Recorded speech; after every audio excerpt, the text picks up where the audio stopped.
আন্দোলনকে কেন্দ্র করে ঢাকাসহ সারা দেশে শিক্ষার্থীদের আটক গ্রেপ্তারের প্রতিবাদে বন্দরনগরী চট্টগ্রামে বিক্ষোভ করেছে শিক্ষার্থীরা। শিক্ষার্থীদের ছত্রভঙ্গ করতে ছোড়া সাউন্ড গ্রেনেড ও টিয়ার শেলের আঘাতে অন্তত ৩ পুলিশ সদস্য আহত হয়েছেন। এছাড়া বিক্ষোভরত অন্তত ১০ শিক্ষার্থীকে আটক করা হয়েছে বলে দ্য ডেইলি স্টারকে জানিয়েছেন চট্টগ্রাম মেট্রোপলিটন পুলিশের উপকমিশনার মুস্তাফিজুর রহমান। ঘোষিত সিদ্ধান্ত অনুযায়ী আজ সোমবার বিকেল ৩:৩০টার দিকে নগরীর জামাল খান এলাকায় শিক্ষার্থীদের বিক্ষোভ করার কথা ছিল। এর আগে দুপুর ১২টার দিকে এই এলাকায় পুলিশ ও বিজিবি অবস্থান নেয় এবং সেনাবাহিনী টহল দেয়। এছাড়া নগরীর বিভিন্ন মোড়ে নতুন করে তল্লাশি চৌকি বসায় আইন শৃঙ্খলা রক্ষাকারী বাহিনী।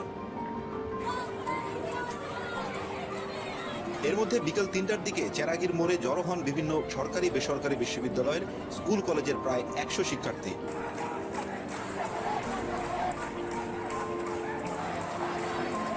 তখন চট্টগ্রাম সিটি কর্পোরেশনের স্থানীয় কাউন্সিলর শৈবাল দাস সুমনের নেতৃত্বে প্রায় ১০০ থেকে ১৫০ জন ছাত্রলীগ যুবলীগ কর্মী সেখানে যায় বলে প্রত্যক্ষদর্শীরা জানায়।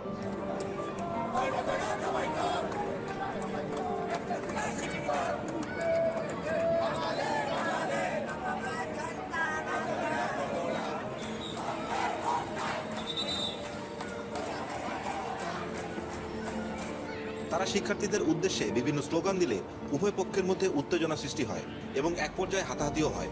একসময় যুবলীগ কর্মীরা ৪-৫ জন শিক্ষার্থীকে মারধর করে পুলিশের হাতে তুলে দেয়। আন্দোলনরত শিক্ষার্থীরা আটককৃতদের ছুটাতে গেলে তাদের সঙ্গে পুলিশের হাতাহাতি হয়।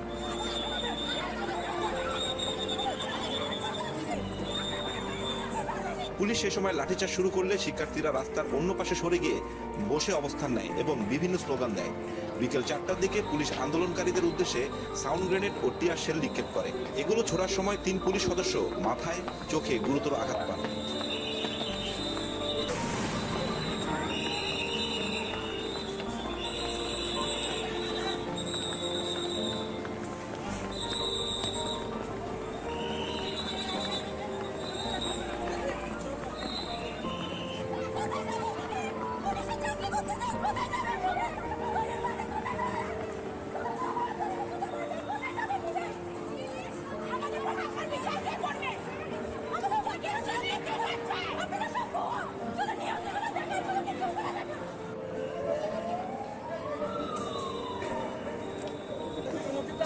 মতিটা শেষ করতে হবে।